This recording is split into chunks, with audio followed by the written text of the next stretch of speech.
Buenas tardes. Primero que nada, pues muchas gracias por la invitación a participar en este curso tradicional de cardiología y medicina interna. En esta primera parte sobre el foramen oval vamos a ver la relación que existe entre el infarto llamado criptogénico y foramen oval, en el cual, por recordar que de acuerdo a la etiología de la isquemia cerebral, ya sea el ataque isquémico transitorio o el infarto cerebral, vamos a tener diferentes etiologías. Las tres más importantes pues son las que sea por aterosclerosis, que sea un evento cardioembólico, o bien que sea una enfermedad de pequeños vasos. Estos ocupan la gran mayoría.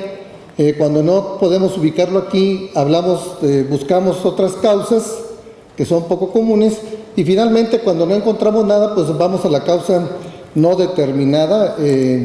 Podemos ver en un registro mexicano que incluyó esta cantidad de infartos cerebrales, como la aterosclerosis ocupó más o menos el 25%, cardioembólico un 20%, la enfermedad de pequeño vaso otro 20%. Las otras etiologías pueden ustedes ver que son realmente poco comunes. Y finalmente hay unos no determinados. Algunos de los mixtos también serían no determinados.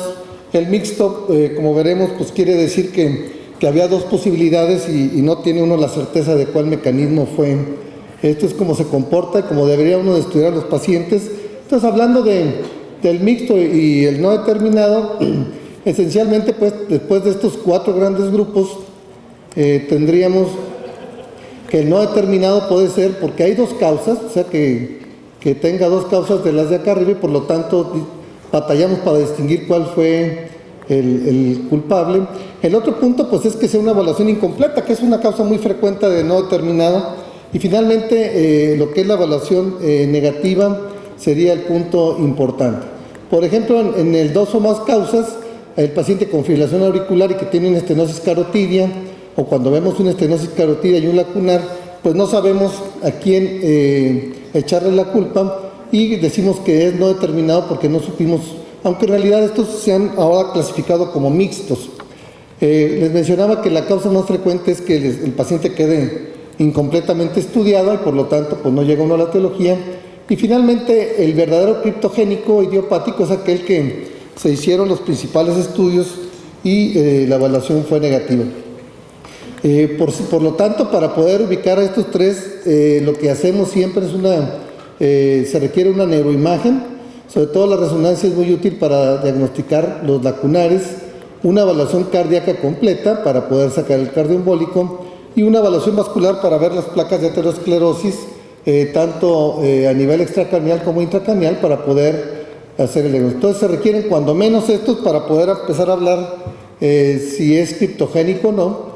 Y finalmente el criptogénico es cuando todo esto sale negativo, y entonces desde ese punto de vista habría que ir a buscar cosas raras, sobre todo si es en pacientes jóvenes, y si es en pacientes mayores usualmente tenemos que ir a buscar una causa cardioembólica que ahora es frecuente, que es la fibrilación auricular paroxística, y que un estudio de rutina pudiera no detectarlo, y se requieren estudios seriados. Entonces lo que hacemos realmente con los jóvenes, pueden ver ustedes que el verdadero criptogénico es muy frecuente. Entre más joven, más difícil, más frecuente que sea criptogénico. Evidentemente aquí estos cardioembólicos veremos que va aumentando junto con, y obviamente la aterosclerosis precoz también empieza a ver conforme se acerca a los 40 años, en esta serie de 300 mexicanos menores de 40 años, y también los protrombóticos pues son más frecuentes entre más jóvenes. Un punto importante pues cuando queremos hablar de otras causas poco comunes es que pueden ser estados protrombóticos, que básicamente serían estos. El más frecuente es el síndrome de antifosfolípidos, sobre todo porque los demás son mucho más, dan mucho más trombosis venosa que arterial. Y bueno, realmente lo más frecuente es las vasculopatías no aterosclerosas. Básicamente la disección es la más importante de todas. Pero ustedes pueden ver que aquí en este mecanismo se le da importancia al foramen oval, que podría estar funcionando como un cardioembolismo desde el punto de vista paradójico, y en este caso se le ubica pues entre los dos mecanismos como una causa poco común que podría explicar algunos casos de infarto cerebral, sobre todo porque son con cierta frecuencia se llegan a presentar este tipo de imágenes en cardiología, en la cual es tomado en el acto como un trombo puede pasar por el foramen oval y se extrae y queda el coágulo. Aquí existen varias evidencias de esto, lo cual pues, nos indica que sí es plausible, que sí realmente un trombo puede atravesar y ir de aquí se puede ir hacia el cerebro. Entonces, como se creería es que un estado protrombótico daría lugar a un tromboembolismo venoso, sobre todo en miembros pélvicos, y de aquí, a través de un foramen oval, tendría que pasar. Entonces, se considera que tendría que, perdón, un segundo.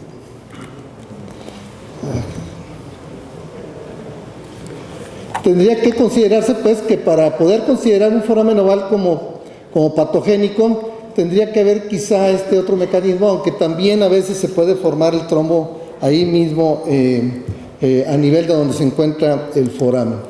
Y bueno, en base a eso existen algunos estudios que han demostrado que efectivamente los pacientes que tienen infarto criptogénico y que tienen un foramen oval tienen aumento de trombosis en los miembros inferiores, y que esta se combina también con una trombofilia ya sea hereditaria o a veces adquirida. Nosotros en este estudio del doctor Barinaga juntamos, estamos hablando de 1998, hace ya casi 15 años, en el cual estos pacientes con foramen oval pudimos encontrar que el 74% con infarto en joven, con infarto criptogénico, en realidad tenían alguno de estas alteraciones protrombóticas.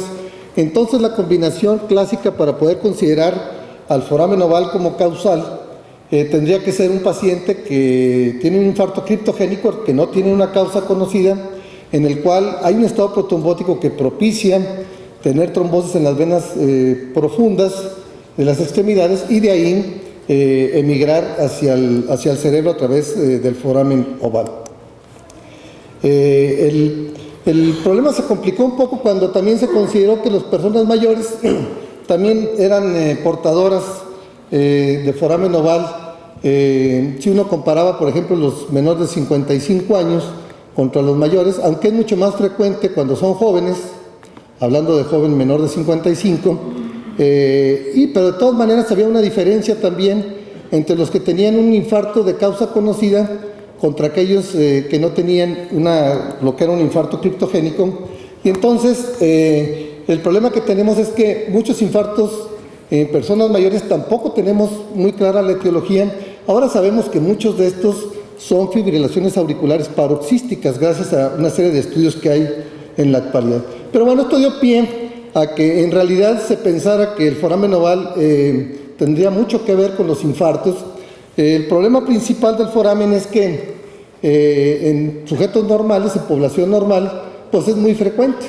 Una cuarta parte de la población tiene un foramen oval, y entre más joven, pues más existe el foramen, pero persiste en todas las décadas de la vida, considerando estudios sin enfermedad cardíaca y en sujetos aparentemente sanos. En estudios de autopsia se ha visto que más o menos una cuarta parte de la población tiene un foramen oval. Entonces, siendo un fenómeno tan frecuente, pues tiene uno que tomarlo en cuenta para saber qué tan patogénico es. Como hemos visto, puede diagnosticarse por ecocardiografía y también por Doppler transcranial, en la cual al aplicar las burbujas uno puede ver un foramen que es muy discreto, apenas esta es la cerebral media, y uno ve que pasan unos cuantos microémbolos.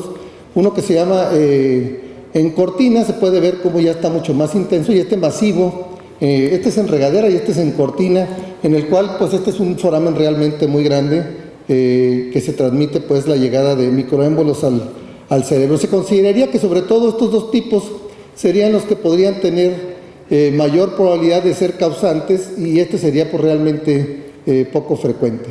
Estos muchas veces puede ser espontáneamente, o más bien cuando el paciente hace una maniobra de Valsalva, que sería la otra eventualidad, que para que uno creyera que el infarto cerebral tiene que ver con el foramen, como se tiene que transmitir del lado derecho hacia el izquierdo, tendría que haber una maniobra de Valsalva que explicara que hubiera un infarto cerebral al momento de realizar pues, una maniobra de Valsalva. Y entonces diversos estudios han demostrado pues que si uno toma los infartos criptogénicos, la cantidad de foramen oval que hay es muy grande. Aquí está el total, y menores de 50 puede ser hasta 65%. En cambio, los que tienen una etiología conocida de infarto, pues realmente es bajo, incluso más bajo que los controles. Y por lo tanto, esta gran diferencia hizo pensar que realmente el foramen oval tenía mucho que ver con los infartos cerebrales idiopáticos. Y de aquí, pues, aparecieron una gran cantidad de dispositivos para cerrarlo. Y entonces, sin que se probara todavía, porque estos eran estudios observacionales, causas y controles, la mayoría, aparecieron todos estos. Y pues realmente aquí el principal problema es que en un corto tiempo se fabricaron una gran cantidad de ellos y sin saber el beneficio, pero sí, pues viendo una gran posibilidad, una gran oportunidad desde el punto de vista económico. Aquí tienen los principales estudios que hay prospectivos sobre la relación de foramen oval, y la realidad es de que si uno lo revisa, primero revisando estos 4 estudios, estos son de casos y controles, o son estudios que están inmersos en un ensayo clínico, y ustedes pueden ver que si uno compara los que tienen foramen oval y los que no tienen, la probabilidad de que ocurra un infarto cerebral recurrente, estos son pacientes que ya tuvieron un primer infarto cerebral, realmente no hay ninguna diferencia entre los diferentes tipos. El único que da es este del doctor Mas en Francia, que fue el que dijo que los que tenían foramen con aneurisma del septum, ahí sí era patogénico, que tenía un riesgo 3 veces mayor comparado con los que no tenían el aneurisma del septum. Sin embargo, esto nadie más, es la única vez que salió publicado. Los demás estudios nadie lo ha podido demostrar, y esto ocurrió en base solamente a unos 5 o 7 casos, por lo tanto queda muy en duda que esto realmente sea cierto. En estos 2 de abajo son estudios ya de población, y ustedes pueden ver que la combinación aquí ya salió en 0. Ya cuando son estudios de población son mucho más finos, y vean ustedes que tampoco demuestran que haya una recurrencia mayor por tener un foramen oval, y estos ya eran estudios bien hechos, observacionales, que empezaban a hacer creer que realmente el foramen podría ser que no tuviera ninguna relación. Aún más, el estudio WARS, que era un estudio para comparar la aspirina contra la warfarina, de este estudio se hizo un subestudio que se llama PICS, y comparó, de aquí hubo foramen oval de este grupo grande, hubo 33% forámenes ovales, y pues efectivamente los criptogénicos un 40% tenía foramen contra 30%, y vean ustedes que un grupo recibió aspirina y el otro warfarina, y no hubo ninguna diferencia, o sea que ni siquiera era deseable darles anticoagulación por tener foramen oval. Pareciera que se comportaba igual que la aspirina. En ese sentido llamó mucho la atención que este estudio ni siquiera el anticoagulante protegía más que la aspirina. Finalmente, lo que se cree es que debe haber un grupo que sí tiene un efecto, pero si dijéramos que ese efecto es del 50%, considerando que es muy prevalente, uno podría decir, bueno, si en los pacientes con infarto criptogénico hay 40% de foramen oval y la población tiene 25%, la mitad va a ser patogénico y la otra mitad va a ser incidental. Entonces realmente se va a quedar uno con el 20% de causas, y finalmente si uno dijera que solo el 25% es incidental, pues habría mucho más posibilidad de que el foramen oval fuera causal. Sin embargo, estas son predicciones, hasta ahorita no contamos con ningún estudio sobre esto. Les quiero presentar que no nada más es el cerrar un foramen, indica que ya el paciente va a quedar protegido. Este es un caso que les traigo para que vean cómo se comporta este asunto. 27 años, tabaquismo, uso de drogas, tiene epilepsia, llama la atención que es un epiléptico, y que presenta un episodio de focalización, pero aparte con algo de encefalopatía, desorientación, etcétera. Y ven ustedes que tiene varios varios infartos. Entonces, bueno, varias lesiones que parecen isquémicas. Se hace un estudio, tiene un foramen oval más aneurisma del septum. Esto es en el 2005, vean la fecha. Y bueno, los cardiólogos, los médicos lo empiezan a anticoagular, ya que había infartos en varios territorios. Y vean ustedes que un cardiólogo consideró que era mejor hacer el cierre con un dispositivo. Y vean ustedes la evolución del paciente. A los 3 meses, 4 meses, vuelve a ser otra vez algún problema neurológico, incluyendo una cefalea intensa. Aparecen nuevas lesiones, con todo que ya está cerrado el foramen. Y no nada más eso, sino que todavía a los siguientes meses vuelve a hacer más lesiones.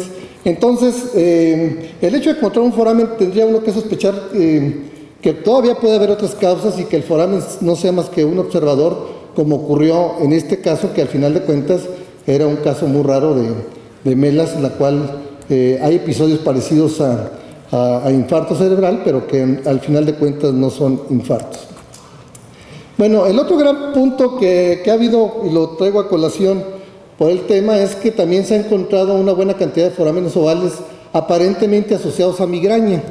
Y entonces se encontró otro nicho para poder usar el dispositivo, cerrar los forámenes, considerando que si uno cerraba los forámenes ovales migrañosos, los pacientes iban a mejorar mucho de sus migrañas, y un grupo italiano principalmente empezó a cerrar los forámenes, y esto salió porque los pacientes con migraña, sobre todo los migraña con aura, se asocia a infarto cerebral. Los pacientes con migraña suelen tener estas lesiones, entonces se consideró que a lo mejor el foramen era el causante del infarto, y se empezaron a hacer estudios, y bueno, sabemos que los que tienen aura tienen hasta arriba de 2 veces más riesgo de tener un infarto cerebral que una persona que no tiene migraña con aura, y bueno, si tiene esta combinación, el riesgo es mucho mayor. Por lo tanto, se empezaron a cerrar algunos forámenes en pacientes migrañosos de difícil manejo, y la sorpresa fue que se quitaban la migraña. Los autores mencionaban que era muy frecuente. Y bueno, para poder entender la fisiopatología, existen varios estudios, sobre todo del doctor Moskowitz en Boston, en el cual se podía ya ver con imagen de resonancia funcional cómo cuando aparece la aura visual se activa la zona occipital hasta que se acaba la aura. Y ellos encontraron que esa aura podía tener que ver con microembolismo, y que ese microembolismo tendría que pasar a través de un foramen oval, en el cual el microembolismo puede pasar sin ningún problema, podría pasar y producir la depresión diseminada cortical, que es la causante del aura, o bien si era mayor, podría ocluir y dar lugar al infarto llamado migrañoso. Entonces, en base a esto, pues existe que sí había plausibilidad desde el punto de vista patogénico para andar cerrando forámenes ovales en migraña. Sin embargo, ustedes pueden ver aquí la gran cantidad en los migraña con aura, la gran cantidad de forámenes que hay, más de la mitad. Tiene 60% de foramen, pero cuando aparecieron los primeros estudios de población, se vio que realmente que este es el estudio NOMAS, que es el que está aquí en Manhattan. Se ve que realmente no hay una mayor frecuencia de foramen oval en migrañosos, y lo replica este otro estudio que está publicado el año pasado, hace 2 años, en Circulation, en el cual entre sujetos controles contra los migrañosos no hay diferencia, y tampoco entre una migraña con aura o sin aura, y los que tienen muchas migrañas contra los que no tienen migrañas. Finalmente, han aparecido algunos ensayos clínicos. Uno de ellos es el estudio MIST, para ver lo de las migrañas. Se pudo ver que la hipótesis era pues que se quitaran las migrañas, y realmente que no tuvieran migrañas solo 3 pacientes de 74 en los que tenían el dispositivo contra 3, o sea que no hay diferencia. La cantidad de migrañas tampoco desapareció por la frecuencia de migrañas por mes, de 3 contra 3, y tampoco desapareció la gravedad que se mide a través de este score. Realmente no hubo ninguna diferencia. Y recientemente, seguramente se discutirá en la siguiente plática, pues el estudio Closure, que se acaba de publicar este año, no pudo demostrar que cerrando el foramen contra el mejor tratamiento médico hubiera diferencias. Incluso el infarto cerebral, que es el mecanismo que queremos evitar, pues realmente 3% contra 3%, que se parece mucho a los estudios que estuvimos revisando sobre foramen oval positivo contra negativo, y realmente, y aparte el procedimiento pues no está exento de complicaciones. Ustedes pueden ver que a través complicaciones relacionadas con el procedimiento, pues obviamente sí existe un 3%, e incluso un desarrollo de fibrilación auricular casi en un 6%. El estudio ha tenido evidentemente, algunas críticas, se tardaron mucho en hacerlo, el reclutamiento fue muy lento, que el dispositivo no es el mejor, etcétera. Yo creo que en la siguiente ponencia se podrá ver eso. Y yo les quiero presentar un caso muy interesante en el cual es una mujer de 45 años que tiene migraña y en el 2005 le diagnostican el foramen y le colocan el dispositivo, y ustedes pueden ver que el 20 de marzo, esto fue en el 2005, y en marzo del 2012, o sea, 7 años después, tiene una crisis parcial motora que le dura unos 10 minutos sin pérdida de conciencia. Posteriormente hace una focalización y ustedes pueden ver que la paciente trae lesiones en varios, muy típico de cardioembólico, lesiones isquémicas que incluso ya se ven en el FLAIR, lo cual indica que estas, cuando se ven en difusión, nos dice que acaba de ocurrir. Si ya se ven en el FLAIR, quiere decir que ya tienen más de 8 horas de evolución, tenía 7. Entonces, en realidad, esta paciente lo que tuvo es, si me haces el favor del video, ustedes pueden ver que lo que tiene es un Amplácer, y aquí está el trombo arriba del Amplácer 7 años después. O sea que ni siquiera hay riesgos de los dispositivos, que no sabemos en cuánto tiempo, no se conoce bien la historia natural de estos dispositivos, pero se ve muy claro un trombo que está moviéndose móvil en el sitio de colocación del Amplácer. Entonces quisiera terminar con la editorial que se publica en este artículo de New England, en el cual el doctor Johnston de la Universidad de California en San Francisco, un muy reconocido neurólogo vascular, él hace una muy buena editorial en la cual da a entender cómo efectivamente el foramen oval debe haber un grupo de pacientes que sí tiene que ver con ese mecanismo de infarto cerebral, pero que sin embargo no se ha podido probar, y bueno, llama mucho la atención que en estos 9 años que se duró hacer este estudio, cada dispositivo, se hicieron como 80,000 pacientes, fueron cerrados, cada uno debe haber costado unos $10,000 por procedimiento. Entonces se han gastado millones de dólares en un procedimiento que aparentemente no tiene beneficio, y aparte sin mencionar los problemas médicos que puedan resultar de la colocación de un dispositivo. Entonces, con esto pues yo quiero, este es el mensaje que yo quería dejarles, sin dejar de mencionar que fuimos el doctor Barinaga, que fue mi mentor, pues fue de los primeros que estaba muy atento a que el foramen oval era una causa importante de infarto en joven, pero ahora sabemos que es un grupo especial el que seguramente requiere cerrarse el foramen y no indiscriminadamente como se había empezado a hacer. Muchas gracias por su atención.